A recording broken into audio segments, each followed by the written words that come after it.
নমস্কাৰ welcome to জ্ঞান পোহৰ আশা কৰিছোঁ আপোনালোক সকলো ভালে আছে মই যি college of teacher education Golaghat তাতে মই বৰ্তমান বিএড কৰি আছোঁ মই বিএডৰ ফাৰ্ষ্ট চেমৰ ষ্টুডেণ্ট কিন্তু মই ডিব্ৰুগড় ইউনিভাৰ্চিটিৰ যি বিএড মানে ডিব্ৰুগড় ইউনিভাৰ্চিটিৰ যি কেম্পাছৰ যি বিএড কৰিব পাৰি তাতেও মোৰ আজি সেকেন্ড মেৰিট লিষ্টত মোৰ নাম আহিছে কিন্তু মই যদিও মোৰ তাতে মোৰ নাম আহিছে মই আজি মোলৈ ফোনো কৰিছিলে যে তুমি ইয়াতে এডমিশ্যন ল'বানি কিন্তু মই তাত এডমিশ্যন ল'বলৈ নাযাওঁ গতিকে মই কিয় নাযাওঁ মানে তাত এডমিশ্যন ল'বলৈ কিয়টো মই ডিচিশ্যন ল'লোঁ গতিকে মই সেইখিনি জনাম আৰু মই আগত 2 দিনৰ আগত মই এটা ভিডিঅ' বনাইছিলোঁ যে মই কিমান মাৰ্কছ পাই ইয়াতে সিট পালোঁ আৰু আপোনালোকে মানে কি পঢ়িব লাগিব বা মানে কিমান মানে কুৱেশ্যন পেপাৰত কিমান মাৰ্কছ আহে বা এক্সামৰ যিটো পেটাৰ্ণ সেই গোটেই পেটাৰ্ণটোৰ ওপৰত মই এটা ভিডিঅ' বনাইছিলোঁ ঠিক আছে আৰু তাতে মই কিছুমান কুৱেশ্যন দেখা পাইছিলোঁ যে কিছুমানে সুধিছে যে মানে মোৰ আছামিজত মেজৰ আছিলে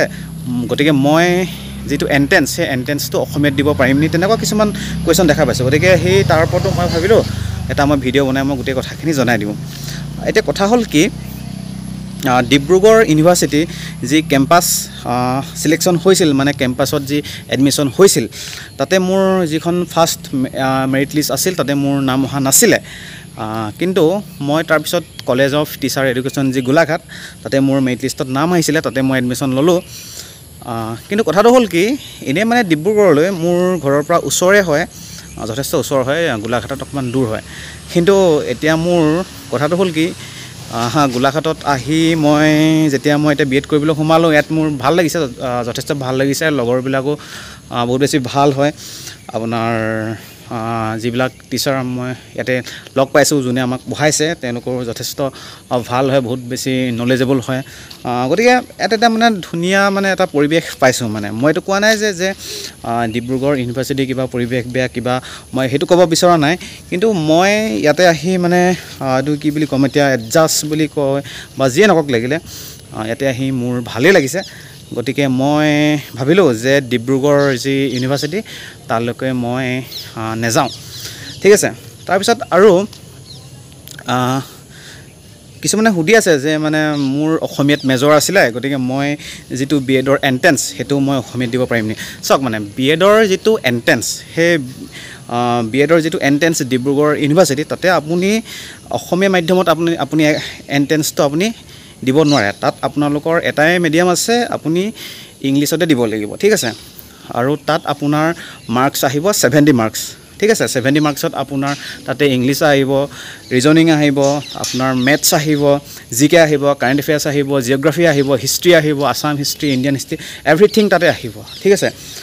আৰু তাৰ ওপৰত মই পিছত মই আনিম বাৰু মই ভিডিঅ' ডিটেইলছত ভালকৈ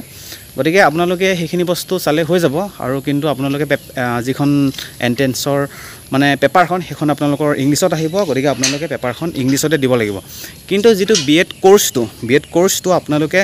আছামিজ প্লাছ ইংলিছ আপোনালোকে যিকোনো এটা মোডতে কৰিব পাৰিব মানে আপোনাক যিটো ক্লাছ হ'ব সেই ক্লাছটো মানে ইংলিছতে বেছিকৈ পঢ়ায় মানে অসমীয়া এনেকুৱা নহয় যে অসমীয়া একো কথা নকয় অসমীয়াটো কৈ দিয়ে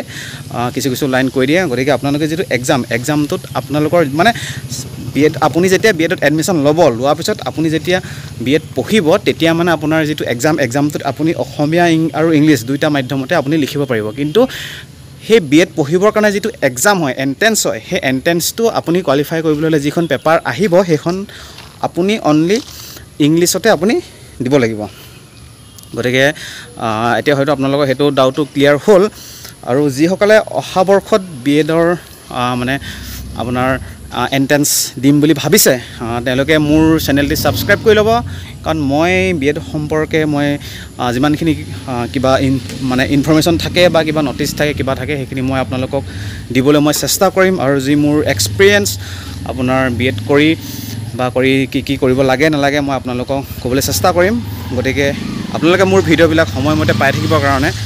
মোৰ চেনেলটি ছাবস্ক্ৰাইব কৰি ল'ব ধন্যবাদ